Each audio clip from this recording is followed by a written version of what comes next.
To discuss those comments and much more, we are now joined by Congressman Joseph Crowley, represents Queens Borough, of course, in New York City. Lots to get to here, Congressman. We very much appreciate your time and spending it with us.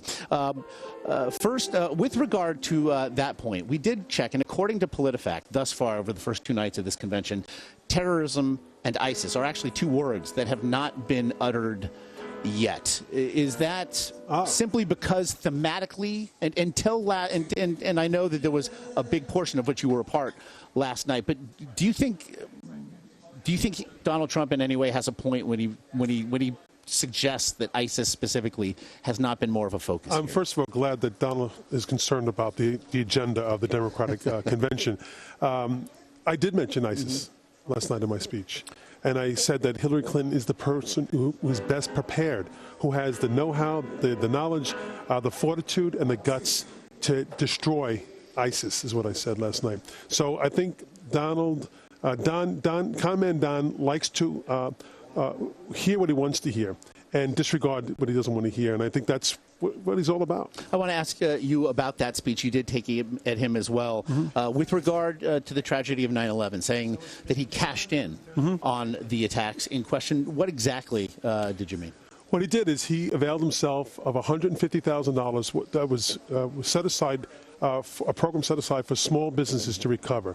Mom and pop shops, delis, hairdressers, the shoe shine folks whose businesses were turned upside down for months and they lost all income. Donald Trump never lost income. Donald Trump's buildings were never harmed or hurt by the events of 9/11.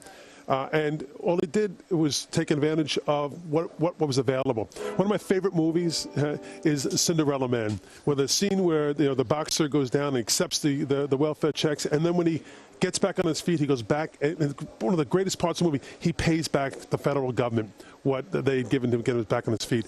Donald Trump wasn't off. His game was going, and he still took that money, never gave it back. And I think that's really representative. He took a buck. He just expounded upon his empire once again by taking money from the federal government. That wasn't meant for him. And it was interesting. Tim Kaine, Hillary Clinton's running mate, in speaking to the Virginia delegation this morning, drew an interesting connection. Donald Trump thus far has not released his taxes. In this press conference today, he actually spoke to that, saying, "I've released my papers," but again, not specifically his taxes.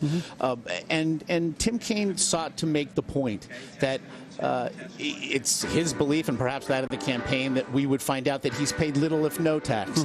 And what that suggests about what it is that as a citizen of the United States, Donald Trump has not participated in funding. I'll even take it one step further. There was a bill called the Terrorism Risk Insurance Act, the TRIA bill. We would not be in this building today but for that bill passing that insures buildings like this, insures all of Donald Trump's buildings. Donald Trump never picked up a phone or called me or, to my knowledge, any member of Congress and said, we need to pass this bill. He lets other people do that, and then he reaps the rewards from it.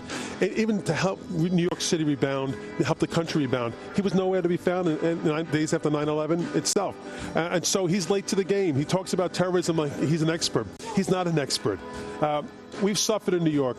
Hillary Clinton was there.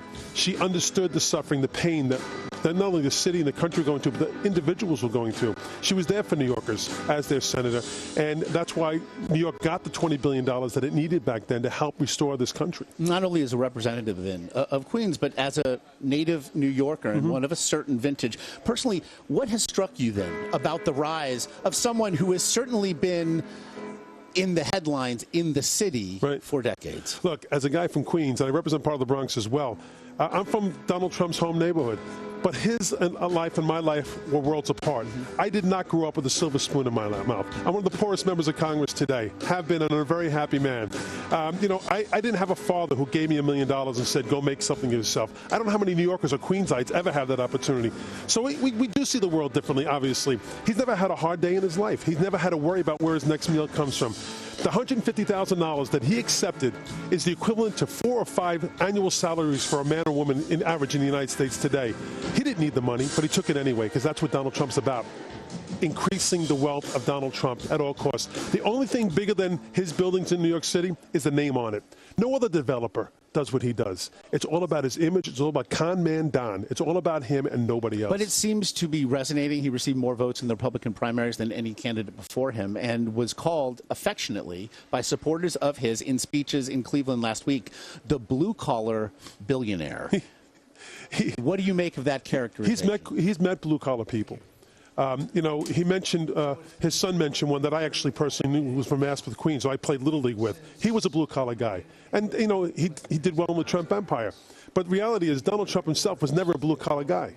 He never grew up in that atmosphere. His father was a wealthy developer. That's not the norm for Queens. That's not the norm for Brooklyn and for most of New York City or for the country as well. So I do think he's going to continue to have a difficult time really relating with the average Joe. He can't relate with the average Joe. He doesn't know what it's like to be the average Joe. As we look ahead then to tonight, most of the country will meet Tim Kaine for the first time. We're going to hear from the vice president and the president as well. But I want to return you very briefly to last night. In addition to the presentation that you were a part of, we also very plainly saw history. The first woman now sits atop a major party's ticket as a presidential nominee. As somebody who, again, has known her, obviously she represented the state of New York as a senator. What did you make of the history that you saw last night? Well, I think it's incredible. To hear Bernie Sanders' brother talk about his mom and dad, talk about, the average Joe. They had tough lives and they died young because of it. And here their son has had an incredible impact on shaping who I believe will be the next president of the United States, Hillary Clinton. It was beautiful to be on the precipice of history, an historic moment. To watch this woman become the next president is just enormous. And let me just make one other point that Donald's wrong about. We had a police chief here on the floor last night, and we had former police officer Joe Sweeney speaking before me. So there is a presence here. We do respect and understand the lives of the men and women in blue who every day sacrifice and put themselves on the line. And I think we're going to hear more about that from Hillary Clinton in the days to come. As we look ahead then to day 3 here, which will officially open just hours from now in Philadelphia at the Democratic National Convention, Congressman Joseph Crowley. Really appreciate the time. Thank you, Ted.